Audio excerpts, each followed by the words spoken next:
ಸೋತಿದ್ದೀವಿ ನಿಜ, ಆದರೆ ಸತ್ತಿಲ್ಲ. ಆಟ ಅಂದಮೇಲೆ ಒಬ್ರು ಗೆದ್ರೆ ಇನ್ನೊಬ್ರು ಸೋಲ್ಲೇಬೇಕು. ಎಲ್ಲರೂ ಗೆಲ್ಲೋಕ್ಕೆ ಆಗಲ್ಲ. ಎಲ್ಲರೂ ಗೆದ್ರೆ ಅದಕ್ಕೆ ಆಟ ಅಂತ ಹೇಳೋದೇ ಇಲ್ಲ. ಇಲ್ಲಿ ಗೆಲ್ಲೋಕೆ ಯಾರಾದರೂ ಒಬ್ಬರಿಂದ ಮಾತ್ರ ಸಾಧ್ಯ. ಆದರೆ ಗೆಲ್ಲೇಬೇಕೆಂಬ ಹಠ ಎಲ್ಲರಲ್ಲೂ ಇದ್ದೇ ಇರುತ್ತೆ. ನಾವು ಕಪ್ ಗೆಲ್ಲಬೇಕು ಅನ್ನುವ ಆಸೆ ಎಲ್ಲರಲ್ಲೂ ಇರುತ್ತೆ. ಆ ಆಸೆ ಎಲ್ಲರಲ್ಲೂ ಇದ್ದೇ ಇರುತ್ತೆ. ಅದು ಸಾಧ್ಯವಾಗದೇ ಇದ್ದಾಗ ನೋವಾಗುತ್ತೆ. ಆದರೆ ಈ ಬಾರಿ RCB ಅಭಿಮಾನಿಗಳು ಬೇಸರ ಪಟ್ಟುಕೊಳ್ಳುವ ಅಗತ್ಯವೇ ಇಲ್ಲ. ಕಾರಣ ಎಲಿಮಿನೇಟರ್ ಹಂತದವರೆಗೂ ಬಂದಿದ್ದೇ ಈ ಬಾರಿಯ RCBಯ ದೊಡ್ಡ ಸಾಧನೆ. RCBಯ ಈ ವರ್ಷದ ಕಂಬ್ಯಾಕ್ IPL ಎಲ್ಲಿವರೆಗೂ ಇರುತ್ತೋ ಅಲ್ಲಿವರೆಗೂ ನೆನಪಿನಲ್ಲೇ ಇರುತ್ತೆ. ಇದು ಕ್ರಿಕೆಟ್ ಇತಿಹಾಸದ ಅತಿ ದೊಡ್ಡ ಕಂಬ್ಯಾಕ್ ಅಂತಲೇ ಹೇಳ್ಬೋದು.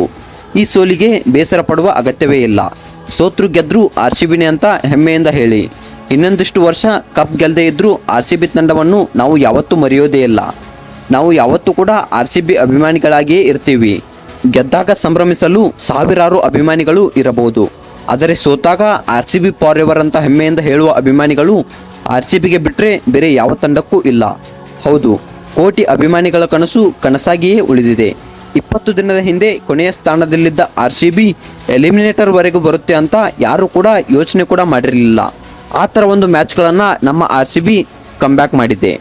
RCB ವಿರೋಧಿಗಳಂತೂ ಅದೆಷ್ಟೋ ಬಾರಿ ಇದು ಮುಗಿದ ಅಧ್ಯಾಯ ಅಂತ ಸ್ಟೇಟಸ್ ಹಾಕಿದ್ದು ಉಂಟು. ಕೆಲವೊಂದು ಸಲ RCB ಅಭಿಮಾನಿಗಳು ಕೂಡ ಇದು ಮುಗಿದ ಅಧ್ಯಾಯ ಅಂತ ಬೇಸರದಿಂದ ಹೇಳಿಬಿಟ್ಟಿದ್ದೀವಿ. ಆದರೆ RCB ಸಿಮ್ಗಳು ಮಾತ್ರ ತಮಗಿದ್ದ 1% ಅವಕಾಶವನ್ನು ಬಳಸಿಕೊಂಡು ಪ್ಲೇ ಆಫ್ನವರೆಗೂ ಬಂದ ಆ ಜರ್ನಿ ಒಂದು ರೋಚಕ ಜರ್ನಿ ಅಂತಲೇ ಹೇಳ್ಬೋದು. RCB ಅಭಿಮಾನಿಗಳು ಇದನ್ನು ಎಂದಿಗೂ ಕೂಡ ಮರೆಯೋದಿಲ್ಲ. ಮೊದಲು ಆಡಿದ 8 ಪಂದ್ಯಗಳಲ್ಲಿ ಗೆದ್ದಿದ್ದು ಒಂದು ಮಾತ್ರ. ಪ್ಲೇ ಆಫ್ಗೆ ಹೋಗಬೇಕು ಅಂದರೆ ಮುಂದಿನ 6 ಪಂದ್ಯಗಳನ್ನು ಸತತವಾಗಿ ಗೆಲ್ಲಲೇಬೇಕಿತ್ತು. ಇದು ಸಾಧ್ಯವೇ ಅಂತ ಕೇಳಿದಾಗ ಅದೆಷ್ಟು ಜನ ಇದು ಸಾಧ್ಯವೇ ಇಲ್ಲ ಅಂತ ಹೇಳಿದರು. ಚೆನ್ನೈ ಅಭಿಮಾನಿಗಳಂತೂ RCBನ 8ನೇ ಪಂದ್ಯದಲ್ಲಿ ಮನೆಗೆ ಕಳಿಸಿದ್ರು, ಟಾಟಾ ಬಾಯ್ ಬಾಯ್ ಅಂತ ಸ್ಟೇಟಸ್ ಹಾಕಿದ್ರು. ಆದರೆ ಕೊನೆ ಪಂದ್ಯದಲ್ಲಿ RCB ಅವರನ್ನೇ ಮನೆಗೆ ಕಳುಹಿಸಿಬಿಡ್ತು.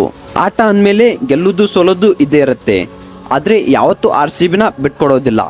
RCB for ever. ನೀವು RCB ಅಭಿಮಾನಿಯಾಗಿದ್ದರೆ RCB ಫಾರ್ ಎವರ್ ಅಂತ ಕಮೆಂಟ್ ಮಾಡಿ.